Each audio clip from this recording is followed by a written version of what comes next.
kinds of sense gratification. No, really. When we try to arrange for our own sense gratification, this is what actually traps us in this material world. But when we try to arrange for God's sense gratification, this is what frees us from the material world. So the very same thing that traps us also frees us when we do it in relationship with God. This is the principle of spiritual life. This is what everybody is trying to learn through religion, pious activities, charity, and so many other things. But because they don't know the secret that everything has to be done in relationship with the personality of Godhead, it doesn't have any effect.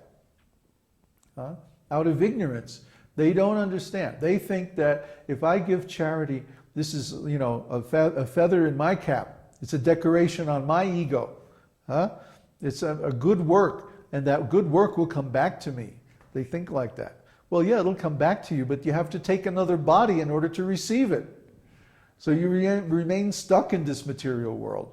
And also, they don't understand that giving charity means not that you just give material things to any random person, but that you find someone who's very qualified. And who's the most qualified person to receive charity? A devotee of the Lord. So when we give charity, we should find the most qualified person and give the charity to that person. That just seems like common sense to me. But actually, it's the principle of karma yoga, the principle of sacrifice. This is beyond charity. This is devotional service. So when we perform this kind of devotional service, we very quickly find that we not only get all material benefits, but we also get release from material existence. Our consciousness is no longer in the material energy, it's in the spiritual energy. So everything that we do, chanting, studying the scriptures, performance of different kind of rituals and sacrifices, kirtan, offering prasadam, all of these things fall into these different categories of devotional service according to our realization. So in the beginning, maybe our realization isn't so clear. We're just on the level of neutrality. We're trying to get something. What do we want? Peace of mind, knowledge, or something like that. That's just the beginning. Even if we get those things, we're still not out of the woods because we're still in the material world, still in material existence. So actually the aim is to rise above this material existence to the spiritual platform where we realize I'm a spirit soul, I have nothing to lose. I can't lose anything, except my true identity and my freedom. If I become entangled in this material world, then I have to follow the laws of karma. I have no choice. Therefore, my activities should be beyond this material nature, beyond these three modes of material energy, goodness, passion, and ignorance. We have a lot of material on these three modes in the astrology course and in other places scattered around the site. Now, you should become familiar with these things and understand what they are and how to avoid them. And how we avoid them is that we take the same activities that we would do in the modes of material nature and we do them in relationship with God. So we can do that through chanting, we can do that through study of the scripture, we can do that through giving donations in charity to the pure devotees who are propagating this science all over the world and help their mission. Because whatever we do that makes the devotees stronger also makes us stronger. It's a fact. This world is a mess because people don't listen to the devotees. If people would listen to the message of the scriptures that's preached by all the great acharyas throughout history, then this world would be like paradise. Or at least it wouldn't be such a terrible, nasty place where there's danger at every step. It's awful.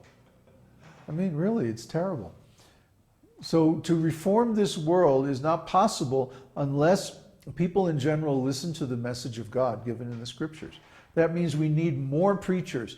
We need more websites. We need more missions like this one, more communities like this one.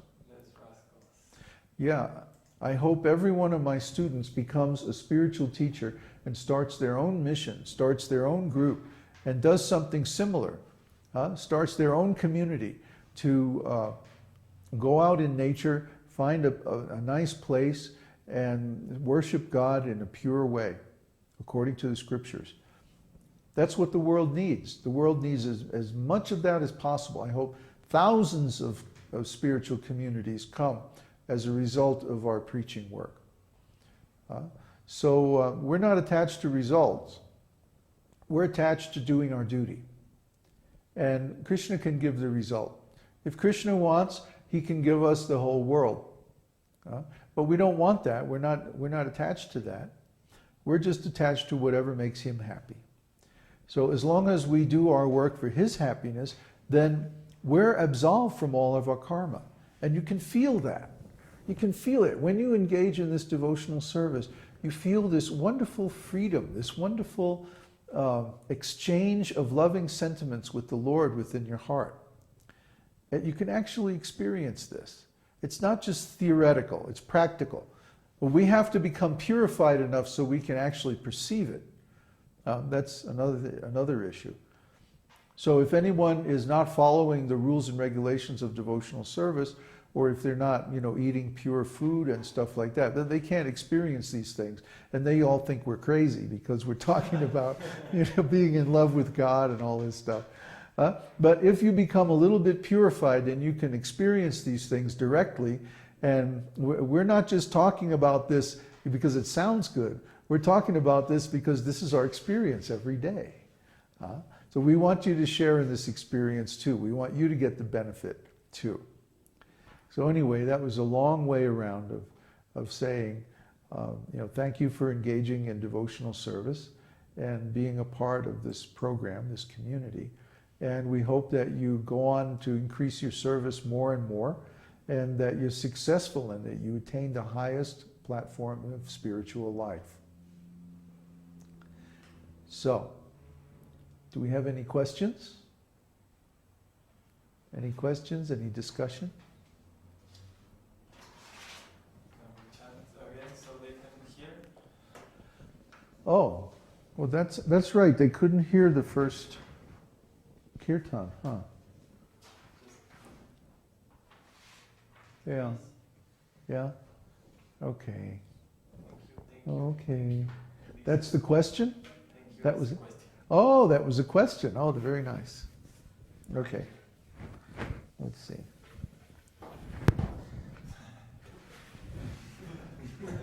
What was that?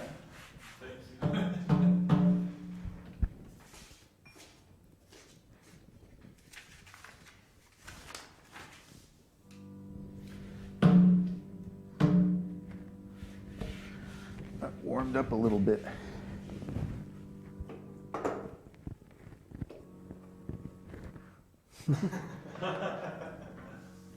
Lowest? No.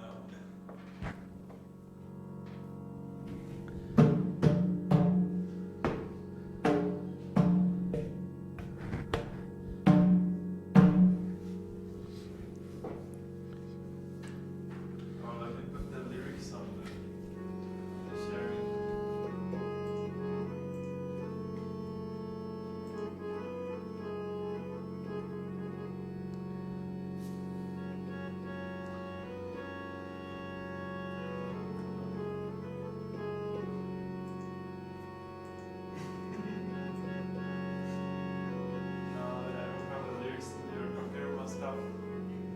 Power went to sleep or something.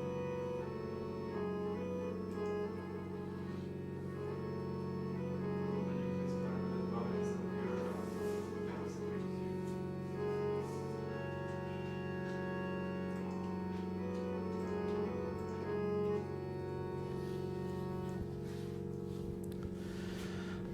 Jaya Radha-maha-dvādaśī Kunja Bihari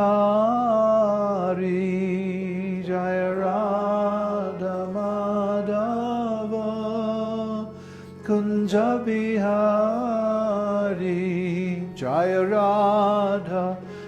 Madhava Kunja Bihari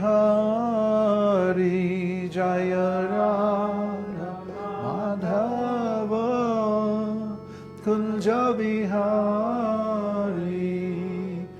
Gopi Janavallabha Girivaradhari Gopi Janavallabha Girivaradhari Gopi Janavallabha Girivaradhari